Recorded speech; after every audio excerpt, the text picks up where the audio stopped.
नमस्कार दोस्तों, मैं हूं नॉर्तन और आप सभी का हमारे YouTube channel maths by NK sir पर दिल से स्वागत करता हूं।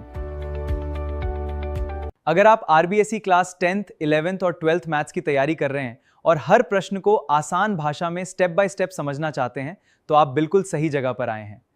इस चैनल पर आपको प्रत्येक अध्याय की प्रश्नावली, उदाहरण, महत्वपूर्ण प्रश्न, बोर्ड परीक्षा की तैयारी, शॉर्ट ट्रिक्स और बेहतरीन नोट्स बिल्कुल सरल तरीके से मिलेंगे। हमारा उद्देश्य है कि मैथ्स आपके लिए कठिन नहीं, बल्कि सबसे आसान विषय बन जाए, ताकि आप बोर्ड परीक्षा में बेहतरीन अंक प्राप्त कर सकें। तो वीडियो को अंत तक जरूर देखें, चैनल को सब्सक्राइब करें और बेल आइकन दबाना ना भूलें। चलिए, बिना समय बर्बाद किए शुरू करते हैं आज की शानदार क्लास। क्लास 10 का आज लेक्चर नंबर 23 है ना। लेक्चर नंबर 23 के अंदर प्रश्नावली 4.1 के उदाहरण कवर करेंगे, है ना। ठीक है, अब देखो अपने पास उदाहरण नंबर 1 है। निम्न स्थितियों को गणितीय रूप में व्यक्त कीजिए। ठीक है, व्यक्त करना गणितीय रूप में। अब देखो अपने पास इसके अंदर फर्स्ट क्वेश्चन है कि जॉन और जीवनी दोनों के पास कुल मिलाकर कितने कंचे हैं? 45 कंचे हैं। दोनों के पास कितने कंचे हैं? 45 कंचे हैं। दोनों 5-5 कंचे खो देती है। जॉन और जीवती है ना। जॉन और जीवती दोनों क्या करती है? 5-5 कंचे खो देते हैं। और अब उनके पास कंचों की संख्या का गुणनफल कितना है? 124 है। कितना है? 5-5 कंचे खोने के बाद उनके पास कितने कंचे बचेंगे? उनका गुणनफल कितना है? 124 है। हम जानना चाहेंगे कि आरंभ में उनके पास कितने कितने कंचे थे, मतलब शुरू में उनके पास कितने कितने कंचे थे, वो ज्ञात करना चाहते हैं ना। ठीक है, अब देखो क्या करूँगा, मेरे को एक तो जॉन एक जीवती है, इन दोनों के पास कंचों की संख्या का पता कर लेता हूँ मैं। देखो माना कि दोनों के पास कंचों की संख्या के बारे में पता करना है। ठीक है, तो मैं क्या कर लेता हूँ, पहले मान लेता हूँ कि माना जॉन के पास कंचों की संख्या x है और जीवती के पास क्या हो जाएगी? टोटल 45 है, तो x कम हो जाएगी क्योंकि जॉन के पास x है तो। ठीक है, ये देखो हल करते हैं इसका। ठीक है, हल करते हैं। माना कि जॉन के पास कंचों की संख्या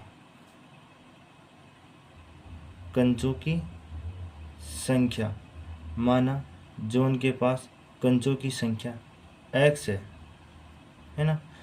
जॉन के पास कितनी है? x है ना। तब जीवती के पास कंचों की संख्या, फिर जीवती के पास कंचों की संख्या क्या हो जाएगी? टोटल 45 है, 45 में से x कम हो जाएगी। क्यों? क्योंकि x जॉन के पास है, इसलिए कितनी हो जाएगी? 45 माइनस x हो गई। ठीक है, ये हो गई।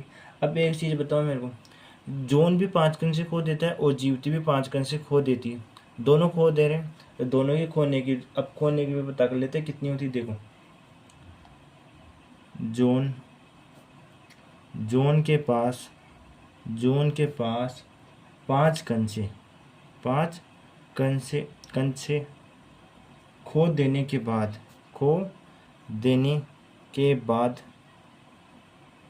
कंचों की संख्या क्या हो जाएगी? 5 कंचे खो रहे हैं तो क्या हो जाएगी? जो x मानी थी उसमें से कितनी कम हो जाएगी? 5 कम हो जाएगी, ये होगी। और ऐसे जीवती के पास हो जाएगी, है ना। ये भी 5 कंचे खो रही है ना, खो दे रही है, तो इसके पास भी क्या हो जाएगी? ये इसकी भी क्या हो जाएगी? 5 कंचे कम हो जाएंगे। खो देने के बाद कंचों की संख्या क्या हो जाएगी? ये भी क्या हो जाएगी? जो अपनी टोटल कितनी थी? 45 माइनस x थी, और ये 5 और खो दी तो क्या हो गई? ये 40 माइनस x हो गई। यही होगी अपने पास, ये हो गई। अब देखो क्वेश्चन में क्या बोल रखा है? खो दिए और अब उनके पास कंचों की संख्या का गुणनफल 124 है, तो इन दोनों के पास, इसके पास जॉन के पास कितने हैं? x माइनस 5 है और जीवती के पास कितने हैं? 40 माइनस x है। इनका गुणनफल कितना दे रखा है? इनका गुणनफल दे रखा है अपने पास 124 दे रखा है। कितना दे रखा है? 124। देखो ठीक है, आगे करते हैं। देखो इनका गुणनफल, इनका गुणनफल, इनका गुणनफल क्या होगा, x माइनस 5 जोन का, तो और जीवती का कितना हो जाएगा 40 माइनस एक्स बराबर कितना दे रखा है गुणनफल, ये दे रखा है 124, ये दे रखा है। ठीक है, अब देखो इनका गुणनफल करते हैं, तो क्या करूँगा मैं x माइनस 5 को इससे मल्टीप्लाई कर लूँ, तो x माइनस 5 को मैं पहले 40 से मल्टीप्लाई कर लेता हूँ, तो क्या हो जाएगा, ये हो जाएगा 40, है ना, 40 x हो जाएगा, है ना, और माइनस के 5 x माइनस माइनस प्लस होगा, तो मैं प्लस के 5x। ठीक है, अब क्या करूँगा मैं इसको ये दोनों से मल्टीप्लाई कर लिया मैंने,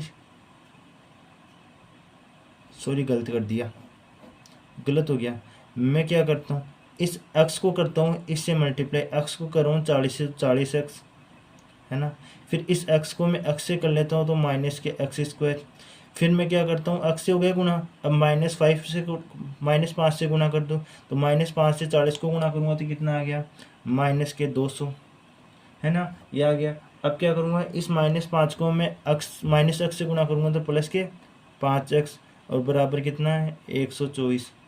ठीक है, ये है अपना। अब देखो अब क्या हो गया, अब देखना, ये अपने में 40x और 5x कितना हुआ, ये हो गया अपने पास, और माइनस एक्स को मैं एक्स स्क्वायर को आगे लिख लिया, और 40x और 5x कितना हो गया 45x, और माइनस का 200 बराबर 124।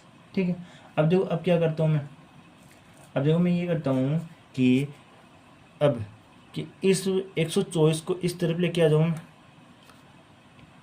है ना, इस तरफ लेके आऊँगा, बराबर के इस तरफ लेके आऊँगा, तो क्या हो जाएगा, ये हो जाएगा माइनस का एक्स स्क्वायर प्लस के 45, है ना, एक्स, है ना, ये एक्स है यहाँ पर भी, और माइनस के 200 और माइनस के 124 कितने हो गए, माइनस के 324 हो जाएंगे, इक्वल टू 0। ठीक है, अब क्या करना है मेरे को, अब करना है कि ये हो गया अपना। ठीक है, और इसके क्या करने थे मेरे को, अभिष्ट ओ गणितीय रूप में व्यक्त करना था मेरे को इसको, और क्या ये गणितीय रूप में आ गया, बिल्कुल। अब गणितीय रूप में तो आ गया, लेकिन मैं इस माइनस को भी हटाना चाहता हूँ, तो -1 कॉमन लेकर उधर डिवाइड में भेज दूँ, तो क्या हो जाएगा, ये एक्स स्क्वायर माइनस के 45x और प्लस के 324 इक्वल टू 0। और यही क्या बन गया अपने पास, यह बन गया जोन के पास जितने कंसे थे उसका समीकरण।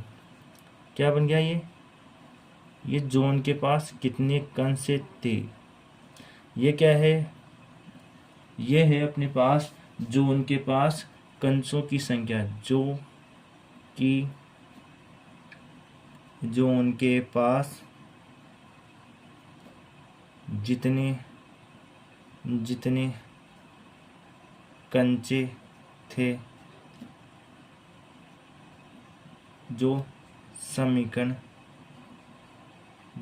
क्या है अपने पास, समीकरण क्या है, एक्स स्क्वायर माइनस का 45x प्लस का 324 इक्वल टू 0। और यही क्या है, यही है इसका गणितीय रूप, यही क्या है इसका गणितीय रूप है। अतः ये ही इसका गणितीय रूप है। ठीक है, गणितीय रूप में लाना था, अपने गणित के रूप में लिया है। अब क्या करेंगे, अब इसका दूसरा क्वेश्चन सॉल्व करते हैं। ठीक है, ओके, अब देखो दूसरा क्वेश्चन अगले पेज पे सॉल्व करते हैं।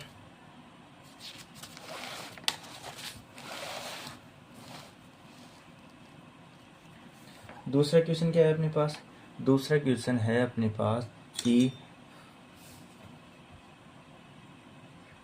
दूसरा क्वेश्चन है अपने पास एक कुटीर उद्योग में एक कुटीर उद्योग एक दिन में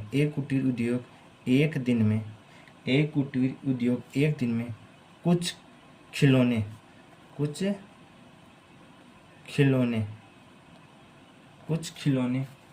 निर्मित करता है, है ना, कुछ खिलौने क्या करता है, निर्मित करता है। प्रत्येक खिलौने प्रत्येक खिलौने का प्रत्येक खिलौने का प्रत्येक खिलौने का मूल्य प्रत्येक खिलौने का मूल्य रुपए में दे रखा है। कितना है, यह है 55 है।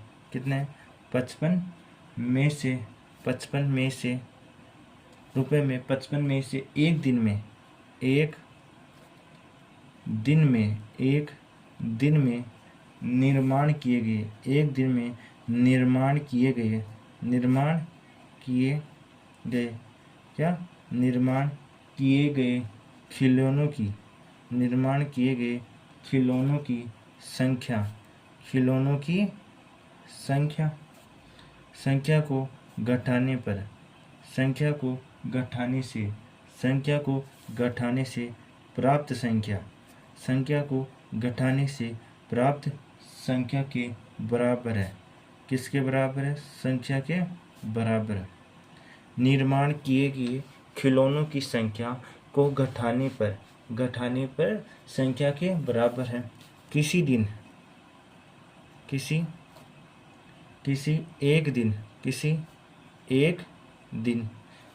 एक दिन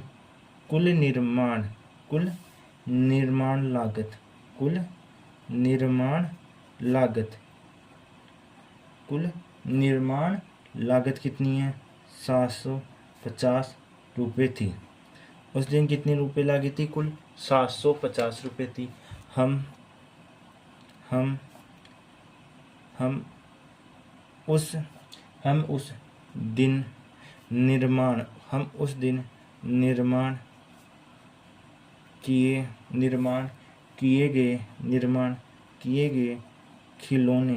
निर्माण किए गए खिलौनों की संख्या ज्ञात करना चाहते हैं। खिलौनों की संख्या को ज्ञात करना चाहेंगे, है ना।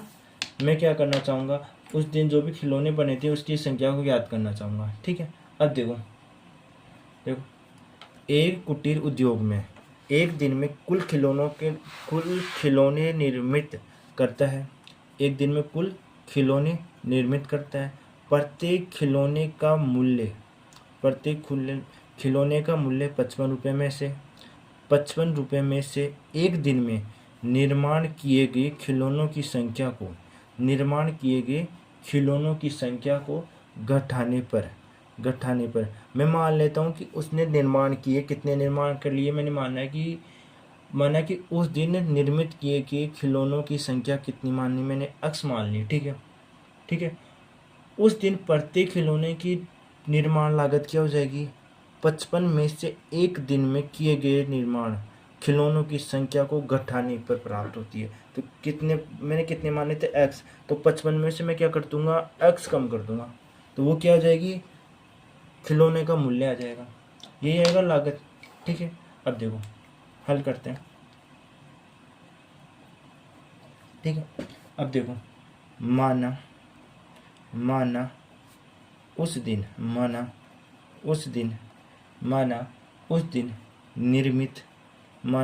दिन निर्मित खिलौनों की संख्या मैंने क्या मान ली, वो मान ली मैंने x है। कितनी है, x है। ठीक है, मैंने x मान ली। तो उस दिन प्रत्येक खिलौने का निर्माण लागत कितना होगा निकालना। ठीक है, देखो इसलिए उस दिन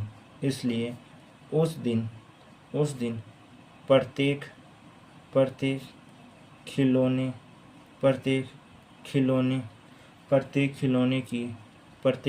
की निर्माण लागत क्या हो जाएगी। देखो निर्माण लागत के लिए क्या बोल रखा है कि प्रत्येक खिलौने का मूल्य रुपए में 55 में से एक दिन में निर्माण किए गए खिलौनों की संख्या को घटाना है। तो मतलब निर्माण तो 55 में से घटाना है, निर्माण किए कितने किए हैं, उसने x किए हैं, और ये क्या हो गई, ये हो गई एक खिलौने को बनाने की निर्माण लागत।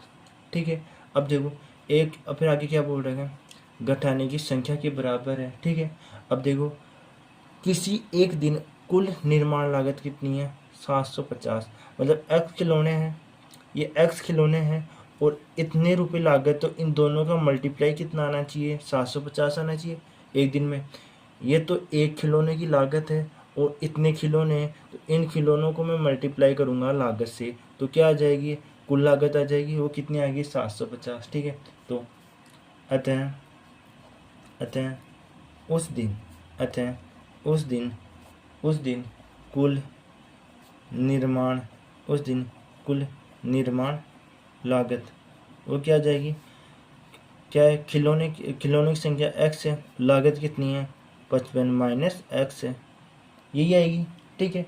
अब देखो इसकी लागत कितनी है, पूरे के पैसे कितने लगे हैं, अपने पूरे पैसे लगे हैं कितने, 750 लागत आई थी, कितनी आई थी, 750। अब क्या करूँगा मैं, इनका मल्टीप्लाई कर लेता हूँ, तो क्या हो जाएगा, ये हो जाएगा 55x माइनस का x² इक्वल्स टू 750, यही होगा, ठीक है। अब देखो मैं सभी को एक तरफ लेके आ जाऊँ तो क्या हो जाएगा, माइनस का x² प्लस का 55x और माइनस का 750, ठीक है। अब मैं क्या करता हूँ, माइनस कॉमन लेकर दूसरी तरफ लेके चल जाता हूँ, तो क्या हो जाएगा, x² माइनस का 55x प्लस का 750 बराबर 0, यही होगा, ठीक है। और यही क्या हो जाएगी, अपने क्या हो जाएगी, ये उस दिन खिलौनों की संख्या हो जाएगी, यही क्या हो जाएगा समीकरण। अतः अतः उस दिन अतः उस दिन निर्माण किए गए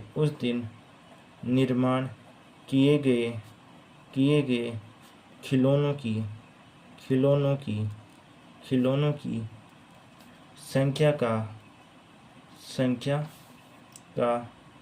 द्विघात समीकरण है, क्या है, द्विघात समीकरण है ना, द्विघात समीकरण है। और यही क्या है, इसका गणितीय रूप है, क्या है ये, यही इसका क्या है, गणितीय रूप है, तथा यह ही इसका गणितीय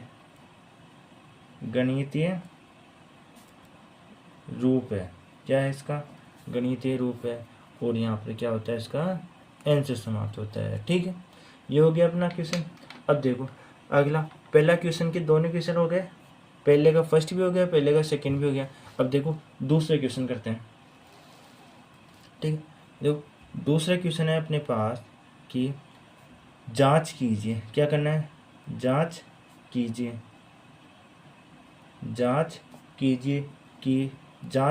कि निम्न द्विघात समीकरण है या नहीं है।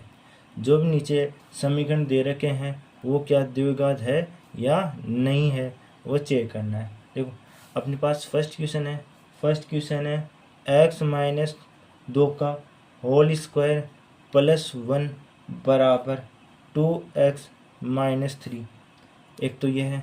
दूसरा है अपने पास कि x multiply x plus 1 plus में 8 बराबर x प्लस 2 मल्टीप्लाई में है x माइनस 2, दूसरा ये हो गया।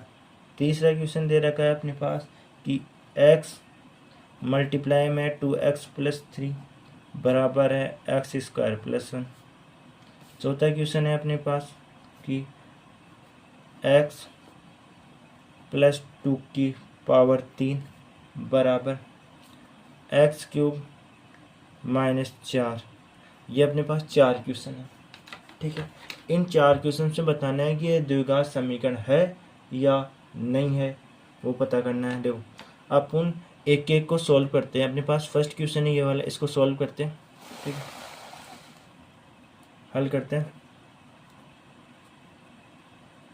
सॉल्यूशन क्या अपने पास फर्स्ट क्वेश्चन क्या है, फर्स्ट क्वेश्चन है अपने पास कि x माइनस 2 का होल स्क्वायर प्लस 1 बराबर में है, क्या बराबर में है अपने पास 2x माइनस 3, ठीक है। अब मैं क्या करूँगा, इसको सिंप्लीफाई कर लूँगा या LHS बराबर RHS कर लूँ, है ना। नहीं, अपन इनको साथ ही सोल्व कर लेते हैं। मैं x माइनस 2 का होल स्क्वायर, एक फॉर्मूला होता है अपने पास a माइनस बी का होल स्क्वायर, क्या होता है a स्क्वायर, है ना, plus b square plus 2ab। Minus है तो यहाँ पर माइनस आएगा, यदि प्लस है तो प्लस आएगा, माइनस है तो माइनस, प्लस है तो प्लस। ठीक है, ये आ गया अपने पास स्टैंडर्ड फॉर्मूला। ठीक है, प्लस है तो प्लस और माइनस है तो माइनस।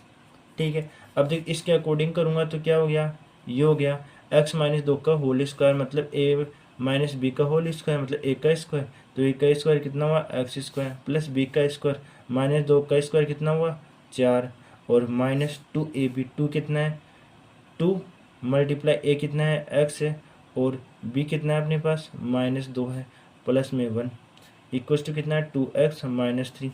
यहाँ पर कितना हो गया x की पावर 2 प्लस 4 प्लस के 4x प्लस 1 बराबर 2x माइनस 3।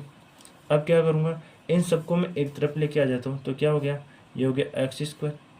ठीक है, और ये इधर लेके आऊँगा मैं 2x को, और इधर 4x है, इधर 2x हो जाएगा, माइनस का 4x में से 2x गया तो कितना बच गया प्लस का 2x, यही बचा अपना। ठीक है,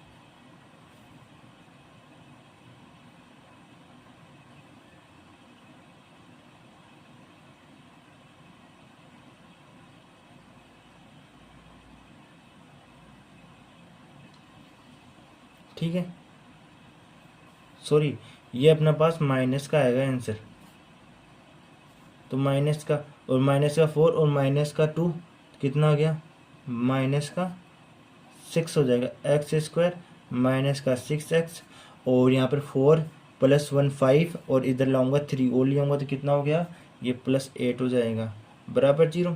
क्या ये द्विघात समीकरण है क्या, है ना, यह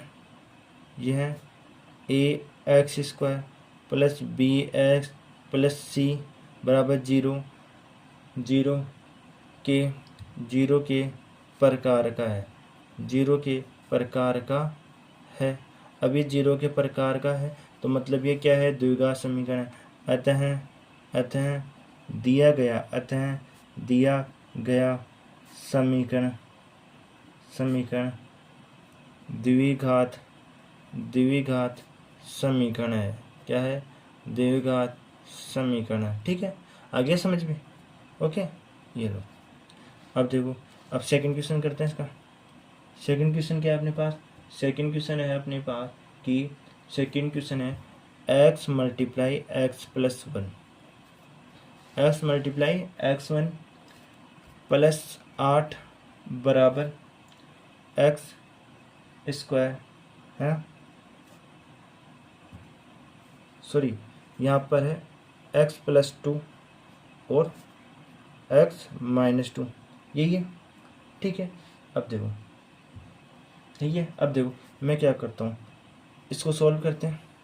ठीक है, इस x को मैं अंदर मल्टीप्लाई कर लेता हूँ तो एक्स स्क्वायर प्लस 8 इधर क्या हो जाएगा, इधर मल्टीप्लाई करूँगा तो एक देखो अपने पास एक फॉर्मूला होता है, एक सर्वसमीकरण और होती है a प्लस बी गुणा में a माइनस बी, ये क्या हो जाती है a का स्क्वायर माइनस b का स्क्वायर, ये भी एक सर्वसमीकरण होती है। ठीक है, तो यहाँ से एक प्लस बी और a माइनस बी क्या हो गया एक्स का स्क्वायर माइनस 2 का स्क्वायर, कितना आ गया देखो यहाँ से आ गया x square plus x plus 8 बराबर एक्स स्क्वायर, और ये 2 का स्क्वायर कितना हो जाएगा 4 हो जाएगा। ठीक है, ये आ गया अपने पास। अब देखो मैं क्या करूँगा, इन सबको एक तरफ लेके आऊँगा, एक तरफ लेके आऊँगा तो इधर एक्स स्क्वायर है इधर एक्स स्क्वायर है, दोनों तरफ सेम है तो कट जाएंगे, इधर एक्स है ये एक्स आ गया। ठीक है, प्लस में ये 8 है और इधर से 4 माइनस 4 को इधर लाऊंगा तो क्या हो जाएगा ये 4 प्लस क्या हो जाएंगे 8 और 4 कितना 12 बराबर 0। ठीक है, क्या ये द्विघात समीकरण का जैसा है क्या, नहीं है, यह a x square plus b x plus c बराबर 0 के प्रकार का नहीं है, 0 के प्रकार का नहीं है। अतः दिया गया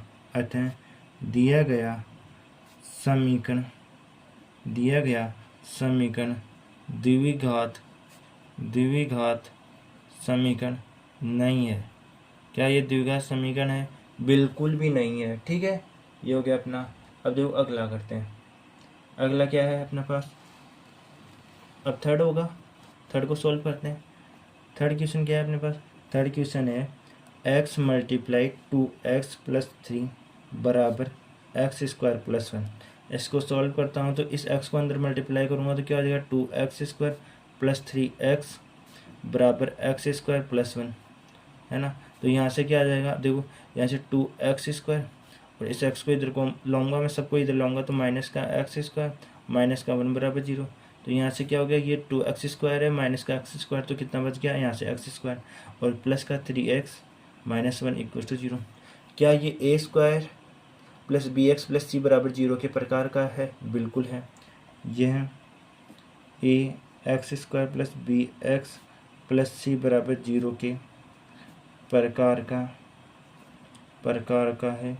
इस प्रकार का है तो इसका मतलब क्या हुआ? ये द्विघात समीकरण है ना। क्या है? द्विघात समीकरण है। अतः दिया गया समीकरण द्विघात समीकरण है।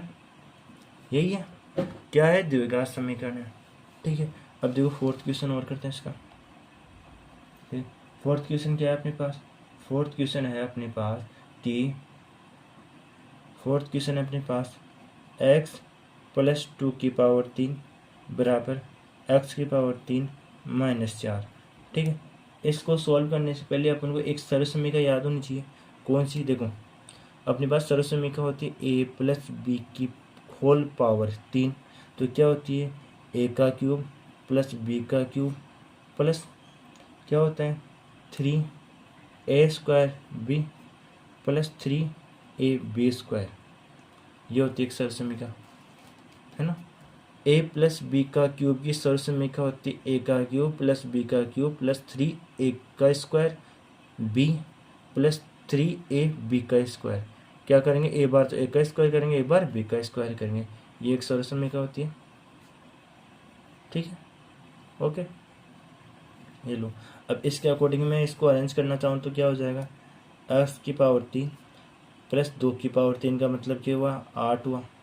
फिर 3a स्क्वायर मतलब 3x स्क्वायर प्लस b कितना है? 2, तो 3 को 6 x स्क्वायर है, ये हुआ। और यहाँ से कितना हो जाए? 3a कितना है? x है और b का स्क्वायर 4, तो 3 को 4 से मल्टीप्लाई करूँगा तो कितना आ गया? ये आ गया 12 और x। ठीक है, बराबर में क्या होगा? x की पावर 3 माइनस 4। अब देखो दोनों तरफ x की पावर 3 समान है तो ये कट जाएगी। और क्या आ गया यहाँ से आगे देखो, ये तो आ गया अपने पास 6x स्क्वायर प्लस में 12 है x, और ये 8 इधर है और माइनस का 4 इधर है, तो एक तरफ लाऊंगा तो क्या हो जाएगा? ये प्लस के हो जाएंगे और प्लस के होने के बाद में कितना हो जाएगा? टोटल 12 हो जाएगा। ठीक है, अब देखो यहाँ से मेरे को 6 कॉमन भी ले लूँ और उस तरफ भाग में दे दूँ तो भी ये समीकरण क्या हो गया? X square plus 2x plus 2 बराबर 0। क्या ये a square plus b x plus c बराबर 0 के प्रकार का है? बिल्कुल है। यह a x square plus b x plus c बराबर 0 के प्रकार का है। अब इस प्रकार का है, अतः दिया गया समीकरण द्विघात समीकरण। ठीक है, ऐसे क्वेश्चन आपको सॉल्व करने के लिए क्या करने होंगे? ये सरल समीकरण याद होनी चाहिए। ये वाली सरल समीकरण, ये वाली सरल समीकरण और ये वाली सरल समीकरण। कुछ सरल समीकरण और मैं लिखवा भी दूंगा, एक अलग से वीडियो भी डाल दूंगा इसका, है ना। ठीक है, ओके। ये हो गया आज की क्लास, यहीं पर समाप्त करते हैं और अगली क्लास में स्टार्ट करेंगे प्रश्नावली 4.1 को। ठीक है, ओके। आज की क्लास के लिए धन्यवाद। उम्मीद करता हूं कि आज की पूरी क्लास आपको अच्छी तरह समझ में आई होगी। अगर वीडियो पसंद आई हो तो इसे लाइक ज़रूर करें। अगर अभी भी कोई प्रश्न या डाउट है तो उसे कमेंट में लिखें। मैं जल्द से जल्द उसका उत्तर देने की पूरी कोशिश करूंगा। ऐसी ही आसान और शानदार मैथ्स क्लासेस के लिए हमारे channel maths by NK sir को सब्सक्राइब करें और बेल आइकन ज़रूर दबाएं। हेलो, अपने दोस्तों के साथ भी इस वीडियो को शेयर करें ताकि वे भी मैथ्स को आसान तरीके से सीख सकें और बोर्ड परीक्षा में अच्छे अंक प्राप्त कर सकें। मैं हूं नॉर्तन। मिलते हैं अगली शानदार मैथ्स क्लास में एक नए चैप्टर और नए कॉन्सेप्ट के साथ। तब तक के लिए धन्यवाद। अपना ध्यान रखें। नमस्कार।